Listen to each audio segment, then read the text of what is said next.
welcome to my mat. Today I'm going to talk about the feet, the forgotten warriors of our body. We go through lots of adventures, but we often neglect our feet until they start to become a source of pain.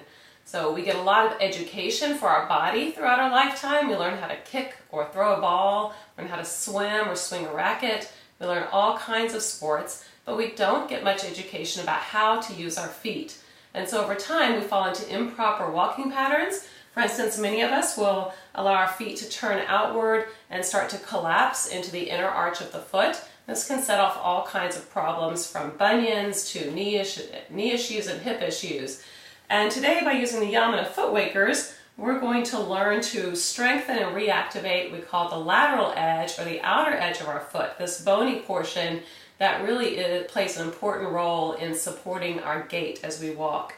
So whether you are limited to a seated position or whether you can stand up to do this practice, it just takes about 5 minutes, and either way is fine, and you're going to feel more strength and mobility in your feet each time you do it.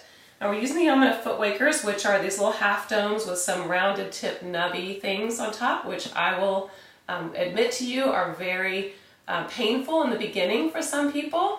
But after just a few times it becomes really easy, and in fact I don't feel anything at all, but it still feels great on my feet. So be assured that after a few times it won't hurt like it does the first time.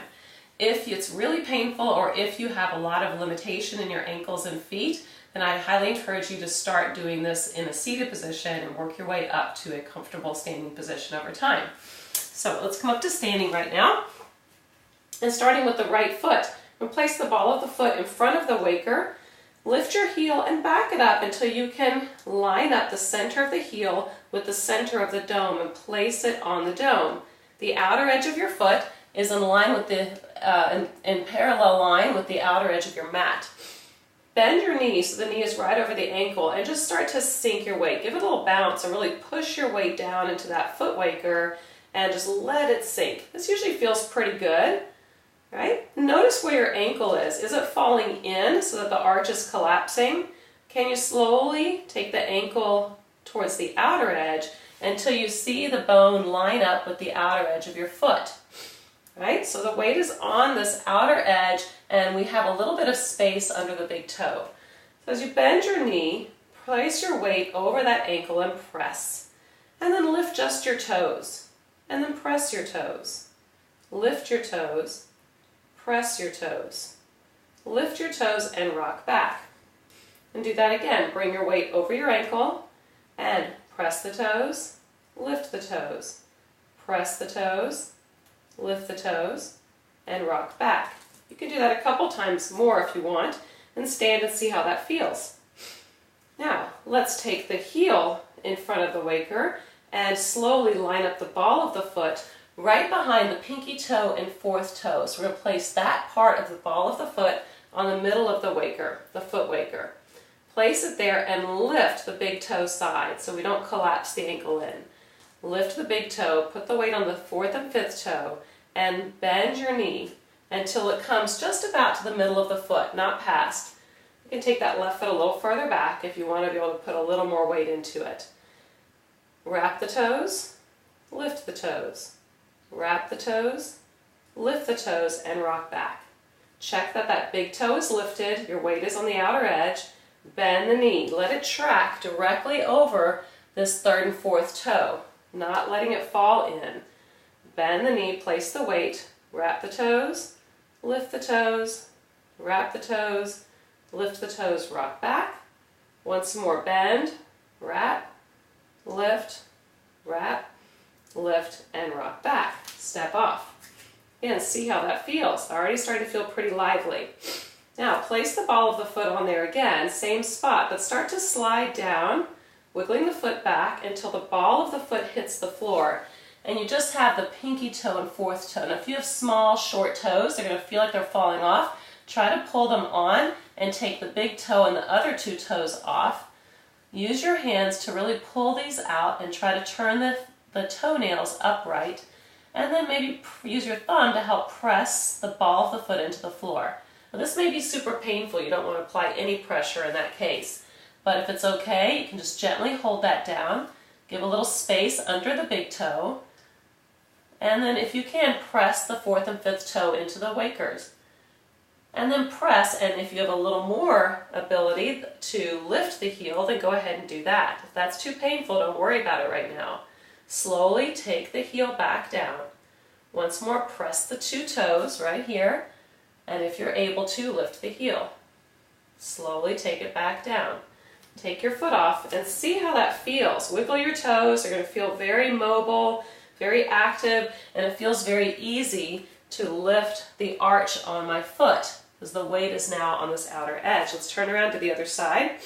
Put the ball of the left foot in front, back up the heel, put it on the center of the waker. Right foot is behind you. Bend the knee just over the ankle. Push your weight, give it a little bounce.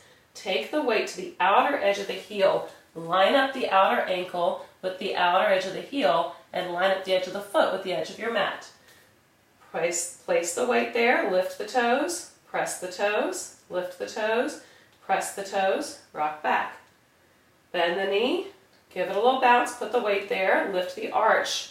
Now lift the toes, press, lift, press, and rock back. Perhaps do that a couple more times, then come off. Now we'll change. Heels behind it, ball of the 5th and 4th toe, the pinky toe and 4th toe is on the waker, heel drops to the floor. Right foot steps back. Put some space under that big toe, put the weight on the outer edge. Line up the heel with the edge of your mat. Lift the toes, wrap, lift, wrap, lift, wrap. Bend the knee again. Lift, wrap, lift, wrap. Lift the toes, rock back. Bend the knee, not past the middle of the foot. Wrap, lift, wrap, lift. Put some weight there and rock back. Do that a couple more times if you like, keeping the weight in the outer edge of the heel. Take it back. Place it there again, slide it down till you get the ball of the foot on the floor. Line up with the outer edge of your mat. Take your fingers, try to pull those toes out. Move these 3 toes off to the side. And maybe you can use the fingers, just gently press those toes lightly into the waker without any force. You may just stop there. If you can add a little more pressure, I'm pressing these toes in. You can see they're a little bit white. And if you can do a little more, lift the heel. Do it just what you can. Don't force. Don't strain the foot. Slowly rock it back. Press the toes. Lift the heel if you can. Rock back. Take your time. Do it a couple times. And then stand. See how those arches feel. Can you lift the arches? Can you hold your ankles nice and strong? Can you wiggle all your toes? I think you'll find that you quickly improve this exercise and you feel the benefits immediately, and then you accumulate them each time. It feels great. Give it a try. Take care of your feet. See you soon. Namaste.